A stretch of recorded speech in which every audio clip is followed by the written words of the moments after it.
প্রিয় ভাই ও বোনেরা, আজ আমি এমন একটি বিষয় নিয়ে কথা বলতে চাই যা শুধু তরুণদের নয়, প্রতিটি মানুষের জীবনের সঙ্গে জড়িত।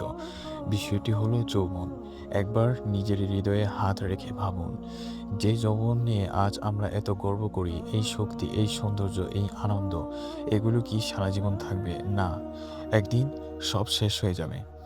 একদিন এই সুন্দর চেহারায় বার্ধক্যের ছাপ পড়বে, শরীর দুর্বল হয়ে যাবে, বন্ধু বান্ধব একে একে দূরে চলে যাবে। একদিন এমনও আসবে যখন মানুষ আমাদের কবর পর্যন্ত পৌঁছে গিয়ে ফিরে আসবে।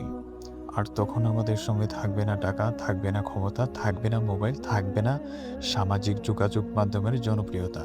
সঙ্গে থাকবে শুধু আমাদের আমল। প্রিয় ভাই, আপনি কি কখনো ভেবেছেন, আজ যদি আল্লাহ আপনার প্রাণ নিয়ে নেন, তাহলে আপনি কি নিয়ে তার সামনে দাঁড়াবেন? আপনার মোবাইলে কি আছে? আপনার চোখ কি দেখে? আপনার কান কি শোনে? আপনার জিহ্বা কি বলে? আপনার হৃদয় কাকে ভালোবাসে? এই প্রশ্নগুলোর উত্তর একদিন আল্লাহর কাছেই দিতে হবে। যৌবন আল্লাহর দেওয়া একটি পরীক্ষা। অনেক মানুষ মনে করে যৌবন শুধু আনন্দ করার সময়, কিন্তু ইসলাম আমাদের শেখায় যৌবন হলো পরীক্ষার সময়। এই সময়ে শয়তান সবচেয়ে বেশি মানুষকে ধোঁকা দেয়। সে বলে, আরও একটু আনন্দ করো, এখন তো বয়স আছে, বৃদ্ধ হলে নামাজ পড়বে, একটু গুনাহ করলে কিছু হবে না। এভাবে মানুষ ধীরে ধীরে আল্লাহ থেকে দূরে চলে যায়। কিন্তু মৃত্যু কি বৃদ্ধ হওয়ার অপেক্ষা করে? কবরস্থানগুলোতে একটু তাকান, সেখানে কি শুধু বৃদ্ধ মানুষ শুয়ে আছে? না, অনেক তরুণও আছে। তাদেরও স্বপ্ন ছিল, তাদেরও পরিকল্পনা ছিল, কিন্তু মৃত্যু কোনো সুযোগ দেয়নি। তাহলে যৌবনের সঠিক পথ কি?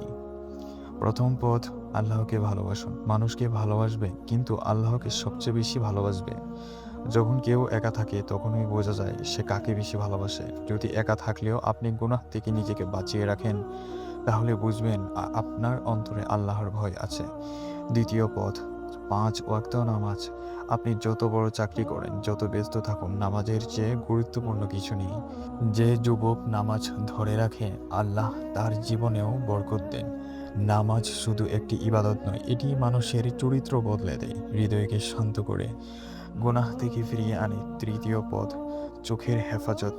আজকের যুগে মোবাইলের একটি ক্লিকেই অসংখ্য হারাম জিনিস সামনে চলে আসে। শয়তান বলে, একবার দেখলে কি কিছু হবে? কিন্তু সেই একবার থেকেই শুরু হয় হৃদয়ের অন্ধকার। মনে রাখবে, যে চোখ আল্লাহর ভয়ে হারাম থেকে ফিরে আসে, সেই চোখ কিয়ামতের দিন সম্মানিত হবে। চতুর্থ পথ, বাবা মায়ের দোয়া অর্জন করুন। আপনার জীবনে যদি বরকত চান, তাহলে বাবা মায়ের মন ভাঙবেন না, তাদের সঙ্গে উঁচু গলায় কথা বলবেন না, তাদের জন্য দোয়া করবেন, তাদের মুখে হাসি ফোটান। একজন সন্তানের জন্য এর চেয়ে বড় সম্পদ খুব কমই আছে। পঞ্চম পদ, ভালো বন্ধু নির্বাচন করুন। বন্ধু এমন একজন মানুষ যে আপনাকে হয় জান্নাতের পথে নিয়ে যাবে, নয়তো জাহান্নামের পথে।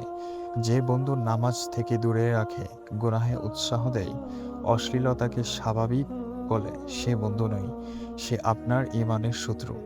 এবার আসুন ভুল পথগুলো দেখি। ভুল পথ 1, নামাজ ছেড়ে দেওয়া। শয়তান কখনো একদিনে মানুষকে বড় গুনাহে ফেলতে পারে না। সে প্রথমে নামাজে অলস বানায়, তারপর ধীরে ধীরে আল্লাহ থেকে দূরে নিয়ে যায়। ভুল পথ 2, হারাম সম্পর্ক। আজ অনেকেই এটাকে আধুনিকতা মনে করে, কিন্তু মনে রাখবে, যে সম্পর্ক আল্লাহর অসন্তুষ্টির কারণ হয়, সেখানে কখনো প্রকৃত শান্তি থাকে না। ভুল পথ 3, মাদক, নেশা ও খারাপ সঙ্গ। শুরুতে মানুষ বলে শুধু একবার, তারপর সেই একবার জীবনই সবচেয়ে বড় ভুল হয়ে দাঁড়ায়। নেশা মানুষকে নিজের পরিবার, সম্মান, অর্থ ও ঈমান সবকিছু থেকে দূরে সরিয়ে দেয়। ভুল পথ 4, সময় নষ্ট করা। প্রতিদিন ঘন্টার পর ঘন্টা মোবাইল স্ক্রল করেছেন, কিন্তু কোরআন খুলতে 5 মিনিটও সময় হচ্ছে না। এভাবে চলতে থাকলে একদিন আফসোস ছাড়া কিছুই থাকবে না।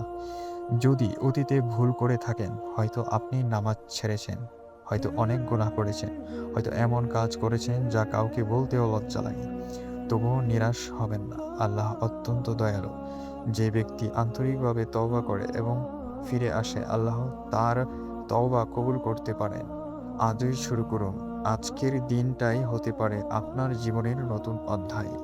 প্রিয় ভাই, একদিন আপনার শেষ রাতও আসবে। শেষবারের মতো আপনি আকাশ দেখবেন। শেষবারের মতো পরিবারের দিকে তাকাবেন।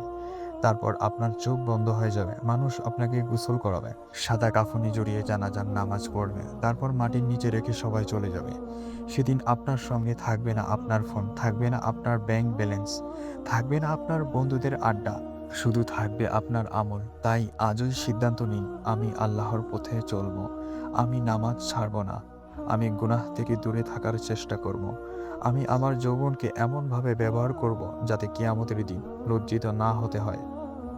আল্লাহ তাআলা আমাদের সবাইকে হেদায়েত দান করুন। আমাদের যৌবনকে তাঁর সন্তুষ্টির পথে ব্যয় করার তৌফিক দান এবং উত্তম পরিণতি নসিব করুন। আমিন। আসসালামু আলাইকুম ওয়া রাহমাতুল্লাহি ওয়া বারাকাতুহু।